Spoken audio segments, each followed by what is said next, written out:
नाज़रीन, मातली में हाजी Mohammad Sabir Memon welfare foundation तरफ़ां औरतुनि जी बीमारियुनि जे इलाज लाइ मुफ़्त तिबी कैंप लगाई वई। उन हवाले सां तफ़सील ॾिसूं था अब्दुल रज़ाक पंवर जी इन रिपोर्ट में। मातली में हाजी मोहम्मद साबिर मेमण वेलफेयर फाउंडेशन पारां औरतुनि जी बीमारियुनि जे इलाज लाइ मुफ़्त तिबी कैंप लगाई वई, जंहिंमें 500 खां मथे औरतुनि जो मुफ़्त इलाज करे दवाऊं पिणु ॾिनियूं वयूं। कैंप में अल्ट्रासाउंड कया विया। उन मौके ते मेमण वेलफेयर फाउंडेशन जे chairman Adnan Memon, doctor Ahmed Ali Memon, doctor Sohail Abbasi, औरतुनि जे माहिर डॉक्टर महक मखदूम आवाज़ टीवी न्यूज़ सां ॻाल्हाईंदे चयो त मातली शहर समेत ॿाराड़ी में रहंदड़ गरीब औरतूं गुर्बत ऐं महांगाई सबब इलाज नथियूं कराए सघनि, जंहिं करे मुकमल इलाज न थियण करे केतिरियूं ई औरतूं पंहिंजी हयाती विञाए चुकियूं आहिनि। अॼु अल्हम्दुलिल्लाह असां हिते गाइनी स्किन ऐं फ्री अल्ट्रासाउंड जी कैंप लॻाई आहे। अल्लाह जो शुक्र आहे हिते तमामु घणा पेशेंट आहिनि।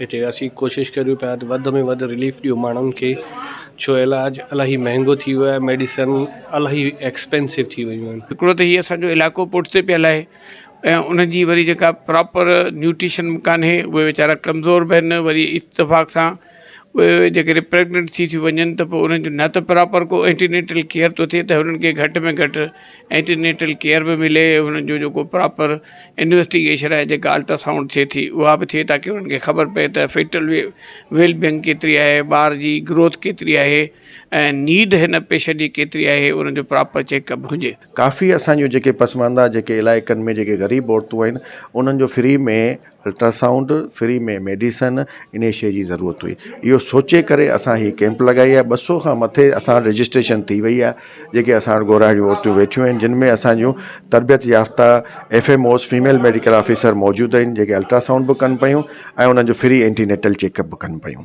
अच्छा इनिशिएटिव इन्होंने लिया है कि जो हमारे लोकल्स हैं, यहाँ के मातली के जो इंटीरियर के लोग हैं, जो अवेल नहीं कर सकते, उनका जो थोड़ा पुअर है स्टेटस है, फाइनेंशियल स्टेटस है लोअर, इस हिसाब से अफोर्डेबिलिटी का इशू है, तो उनके लिए कैंप अरेंज किया है। बहुत नीड थी इसकी, मच नीडेड, तो हम आए हैं फी सबिलिल्लाह कैंप करने के लिए। और काफ़ी ज़्यादा नीड है। फंगल इन्फेक्शंस हैं, जैसे स्किन की बड़ी डिजीज़ हैं, काफ़ी ज़्यादा यहाँ पे है। ज़रूरत उन ॻाल्हि जी आहे त मातली समेत पुठिते पियल इलाइक़नि में अहिड़ियूं मुफ़्त तिबी कैंपूं क़ाइमु करे ग़रीब मिस्किन माण्हुनि जूं हयातियूं बचायूं वञनि। कैमरामैन अली नवाज़ दल सां गॾु अब्दुल रज़ाक पंवर, आवाज़ टीवी न्यूज़, मातली।